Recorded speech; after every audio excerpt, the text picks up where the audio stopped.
Now, Kenny Wayne Shepherd began to make a name for himself as a blues musician as a teenager. James Brown once referred to him back then as one of the wonders of the world.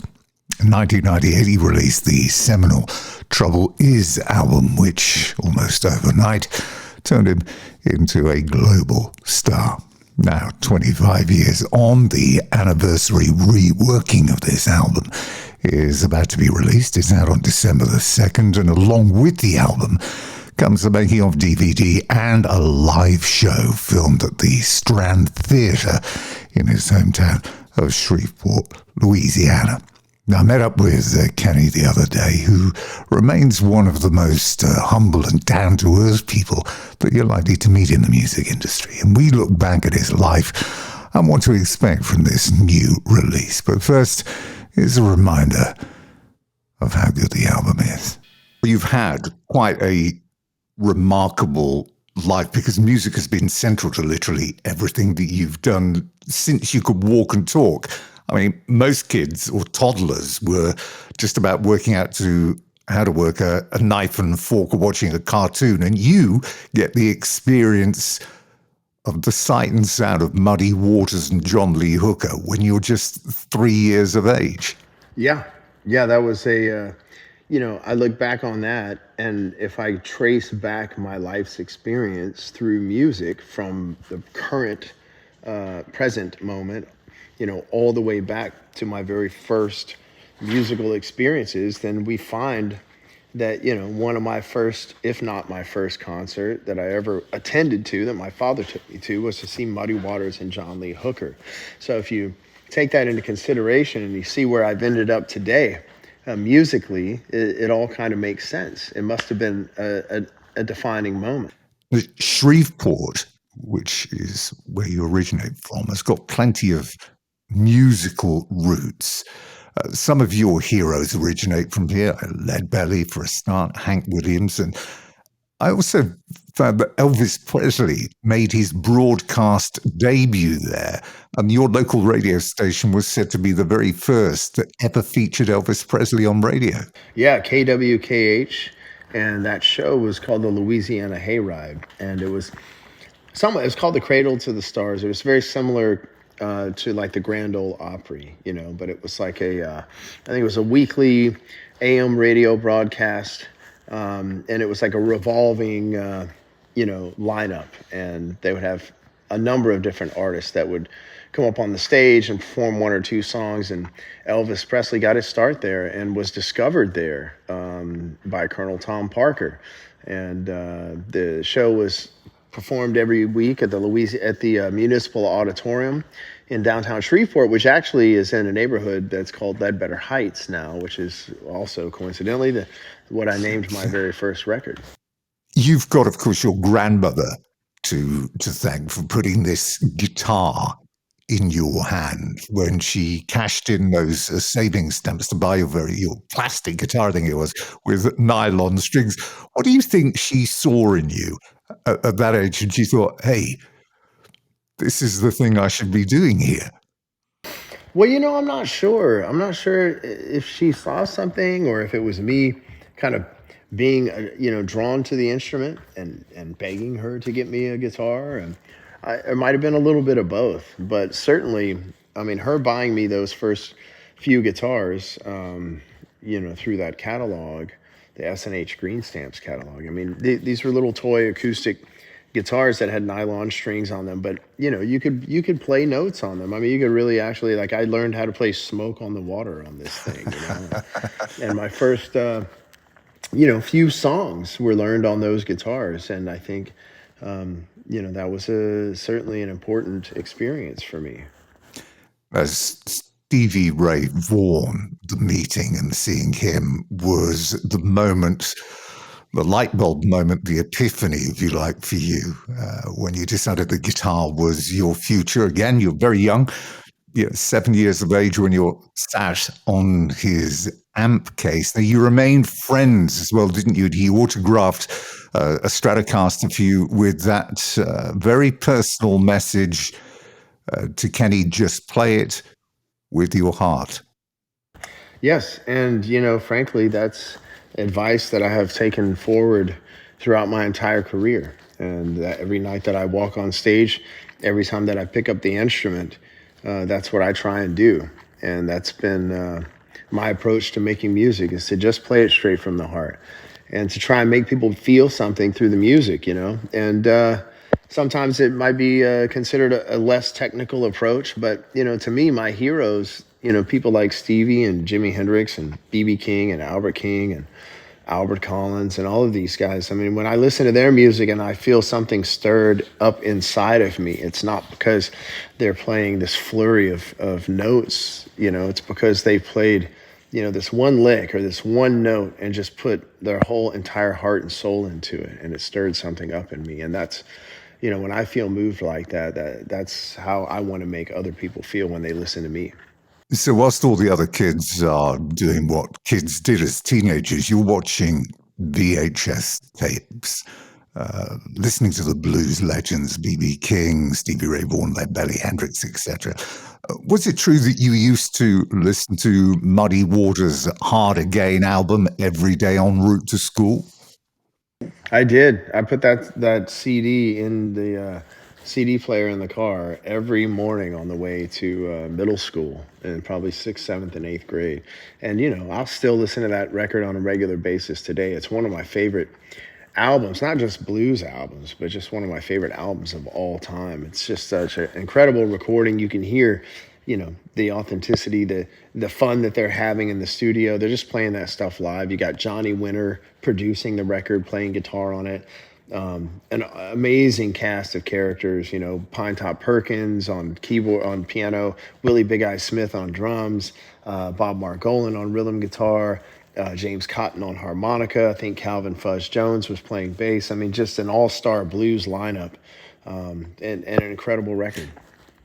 Now, not only did you actually know your way around the music, but the blues men were acquainted with you very young. You're 13 years of age. Brian Lee is getting you up to join him on stage. How did you feel to be almost sort of welcomed into the bosom of this family, you know, this blues family? Well, the first time I got on stage when Brian called me up, I was incredibly nervous. I mean, you know, I remember having a very definitive thought that like this is going to go one way or another. It's like this is either going to go really well, or I'm going to fail spectacularly, and I'll be finished, and I'll never do this again, right?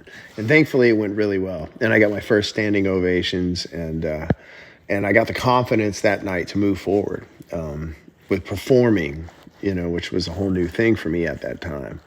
But, you know, I mean, a lot of people don't talk about it. But for me, I mean, as a young kid, first of all, young white guy playing blues music, I mean, it wasn't like it wasn't like I was just automatically welcomed into the blues community. I mean, a lot of times, you know, people would like look at me like, what does this kid think he's doing? What does he know about blues music? Like, you know, what could he possibly bring to the table? You know, I would want to get up and jam with people and get blown off because, you know, I was too young to play the blues or, you know, whatever. And so, you know, it was a constant experience of having to prove myself. But the great thing about music and musicians is that musicians know talent when they hear it and when they see it. And so, you know, there's no faking that, right? So when they inevitably, if they would let me get up on stage and listen to me play, then I would immediately earn their respect. And then it was like, you know, water under the bridge. It was, you know, there was an immediate bond there. That reputation significantly enhanced as well, to a degree that Irving Azoff comes across you. There's a video shot of you at the local arts festival, and he's on the phone next. I mean, did you understand who you were talking to when this guy rang? Well, you know, my dad spoke with him. I didn't speak with him, but, you know, Irving flew us to Atlanta, Georgia, and to have a lunch meeting with him. And then I was sitting, you know, at this big, huge table in this fancy hotel, and, you know, he's ordering like one of every item on the menu and filling the table up with food very quickly and talking about all these things. He wants to do this and he wants to do that, and he thinks that I'm, the next great guitar player and all these things. And, I was like 16 years old, and it was just all pretty fascinating at the time. I had really no idea the full capacity or the magnitude of what was really transpiring. It was still remained to be seen. Well, that began this whirlwind few years. First up, Let Better Heights in 95. And then the album that we're going to talk a bit about, which is Trouble Is, which has reached, multi-platinum status within years. And you're giving it the 25th anniversary re-release. Now, looking back at that original release, you can see the benefit of being involved in a company that believed in you because, first of all, you've got Jerry Harrison, who is producing you, the Talking Heads legend. Now, did you know anything about these guys before you met them? I mean, had you met Jerry? I met Jerry prior to making the record because, it's like the record company wasn't going to tell me who I had to work with. And, we had a real collaboration happening. They were treating me with respect, and I certainly had respect for them. So we were collaborating. So, my A&R guy suggested Jerry Harrison as the producer for the second album. And he suggested that I go meet him and see what I thought. And so, all I knew is that Jerry Harrison was in the Talking Heads, and my initial reaction was, what does this guy know about blues music? And then I met with Jerry, and I really had an incredible feeling about him. And I listened to some albums that he had produced, and I thought, he had taken certain bands that sounded a certain way and made them sound even better. And then, when we met, he told me that his first band was, in fact, a blues band, and he had a real love and appreciation for the genre, but he wanted to help me, realize my vision of trying to, take blues music and do something different with it and take it into new and different directions, You also had a great team to mix and master as well that included Bob Ludwig, who's a real industry heavyweight, worked with Sly and the Family Stone on There's a Riot Going On, worked with Led Zeppelin on 2, and remastered most of the Rolling Stones back catalogue. So what did you think the first time you sat down and you heard that album? Well, it was really interesting. I mean, even going back to the first album, that was maybe more of a revelation to me because it was my first album, and all of these experiences were new. I mean, I had done some demo recordings in a couple of studios prior to that, but I had never mixed and mastered an album before. And just it was really remarkable the difference mixing a record makes to the sound of the album, and then mastering it. It was just shocking, to be honest with you, how much better things sounded, especially with the right people at the controls. What's extraordinary here is that you're still basically a teenager who has produced something of a blues epic. You have James Brown, no less, calling you, quote, one of the wonders of the world. What did it make you feel when you heard people like that saying such things about you? Well, I don't know. I never really spent too much time thinking about it because I felt like, I don't know, kind of all that stuff kind of made me blush anyways, if you will, And so I just, all I knew is that I was playing guitar and that's all I wanted to do. And people were giving me opportunities to do that. And I was playing concerts and people were buying tickets to see me do it. And life just couldn't get much better. And there's a great quote from Jimi Hendrix, one of many, who said, look, blues is easy to play, but it's hard to feel. How do you think you managed to harness the feeling of the blues at such a young age? Well, I don't know. I mean, part of it is I was born where this music was created. I think there's certainly something to be said for that. And, there's just something in the water, something in the soil, something in the spirit of the area in which the music was birthed, And So there's that. There's the geographical nature of being from that area, and then also I don't know. I mean, I feel like it's just like one of those things that you're kind of born with it, or you're not. And I just think I happen to have been born with the ability to feel and to translate my emotions through my instrument, and I tapped into it at an early age. So, for the 25th anniversary, then, when you first had the idea of revisiting, was there any fear that you're sitting there thinking, well, look, we are basically tampering with something that is perfect anyway? And how did you think you could improve or reinterpret?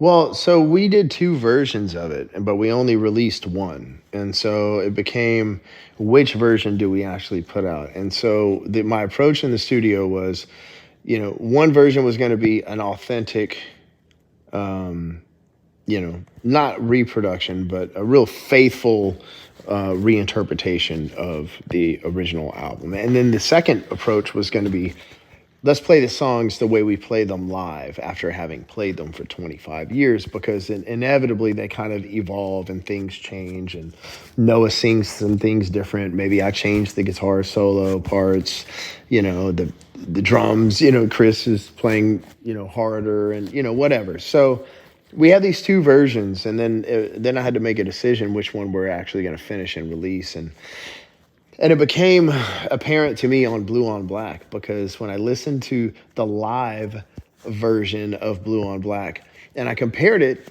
to the original recording, the original recording had this vibe to it. It had this incredible vibe, which I think was so important to that song. And the live version of what we had evolved into didn't have that vibe. And I'm like, this is so important. The vibe is so important in this song. We cannot put it out any other way. And so that, was revealing to me that, this whole album has a vibe to it. And we need to, if we stray too far from that, we're going to be alienating the true character of the record. And then we might be doing ourselves and the album a disservice. So we started honing in on the original version of the record and getting very, very close to the original sound of the record. And then there's subtle differences. So, you listen to the record, you put it on, and it becomes instantly familiar to your brain. You go, yes, I know that record. That's Trouble Is, right? I've been listening to that for 25 years. But as you listen, you hear subtle changes, little things here and there, inflections in the vocal delivery, maybe slight variances in the guitar solos and things like that, where then it gets your attention and you realize that you still are, in fact, having a unique listening experience. When you look back at the original release, what occurred after is simply just the stuff of boyhood dreams, isn't it? I mean, the album goes on to set a record as the longest running blues album, number one on the blues charts, Blue on Black, the most consecutive weeks at number one as well. Again, did this all get taken in your stride? Did you realize how big an act, how big a star you'd become? Well, yes and no. I mean, I knew what was going on, and I knew I was playing around the country and hearing my music everywhere, and we were selling out, and doing all of those things. But at the same time, it's like I was still, 18, 19 years old, and it was just it just was my life, if you will. It's like I didn't know any different, to be honest with you. It's like I just knew that I'd gotten to this point, and this is where we are, and this is what's happening, and looking back on it in retrospect, you go, wow, this is absolutely incredible. Like one in a million, total exception to the rule. Like, so what everybody would dream about happening actually happened to me. And it's pretty incredible. I think any person that's that young, 18, 19 years old, probably doesn't fully have the capacity to be completely present in the moment and to absorb entirely what's going on in that situation. But I think I was aware enough to certainly be able to appreciate it. In terms of actually playing with heroes and more, I mean, since that 96 gig at the Madison Theatre, those first few years saw you on the stadium tour with the Eagles, you're on tour with B.B. King, you're playing with Bob Dylan on the same bill, you've got the G3 with Steve Vai and Satriani, the Stones, Aerosmith, Van Halen, Jimmy Page and the Black Crowes, Paul Rodgers. Now, most people don't perhaps see these people in a lifetime. It's an astonishing array of rock and roll legends, all queuing up to get you on the bill. Did you feel any pressure here going on stage with these icons of the music industry? And was there a temptation at all to sort of go a bit excess all areas? No, I've always my approach to playing with other people has always been a pretty humble one. I think I maybe hold back even more than I should when I get on stage. If I'm jamming, like if I join them actually on stage in a song together, I really tend to hold back. I don't really ever want to look like I'm trying to outshine somebody. But as far as, if I'm the opening act, I mean, we get up there and we give it 150% for sure, because that's what people came to see us do. And, I don't know. I just always felt like, hey, man, I've just been following my instincts and playing the music that I felt inspired to play and doing things the way I feel inspired to do it. And it's gotten me this far. And that's just kind of all I really focused on doing. Is there a standout memory from that period, playing with some of those people, something that you think, yeah, that was just a moment? Well, I mean, there's lots of them. It's really kind of does a disservice to all the great moments to try and pick one as the real standout. I mean, it really does. I mean, when you look at that list, and the list goes on. But the people, who I know I had to cut it short. but the people that I got to tour with and share the stage with, I mean, it's pretty incredible stuff. It's definitely, the stuff dreams are made of. But really, the things that I'm most really blown away by is the personal relationships that evolved over the course of or the behind the scenes interactions, but getting to know like BB King, becoming so close with him that he's like another father to me. I mean, this guy's known all the way around the world. He's the king of the blues, idolized by so many people. And then this guy's like, another father to me. I mean, those kinds of relationships that have come out of just playing music are the things that are really the most special for me.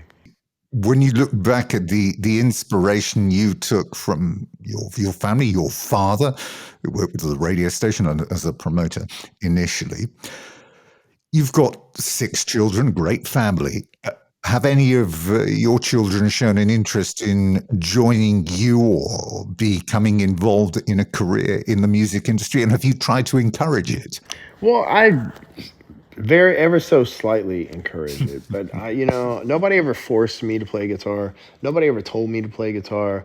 Nobody ever made me practice. I did it because I wanted to do it. I felt called to do it. I enjoyed doing it.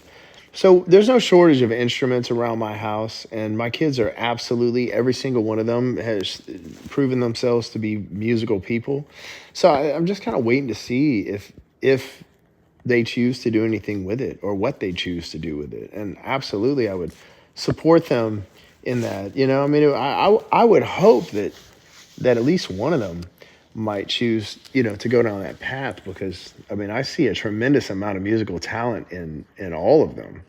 And I would kind of like to see, what they have to offer the world as far as music goes, for sure. But if they don't, then that's fine too. It's like, I'm certainly not going to try and make them live the life that I think that I want them to live. I want them to live the life that they want to live. You've got the 25th anniversary release coming up in December. Then you're going off on the tour. You're going all around the world again. Then you've got another new album coming out, which is complete, is it, or nearly complete? No, it's finished. I mean, we're just doing the Atmos mixes for it now. But yes, the album is done. It's been done for some time now, and I'm really excited to get it out there. I've been waiting to put this one out. And, the last record we put out in 2019 was The Traveler. I think that was I believe that was one of the best albums that we've done throughout the entire 30 years of doing this. And I feel like this record is a continuation of that, you know, that same energy and that same musicianship. And, you know, there's some great songs on it. So I'm excited to get that one out and see how the people react to it.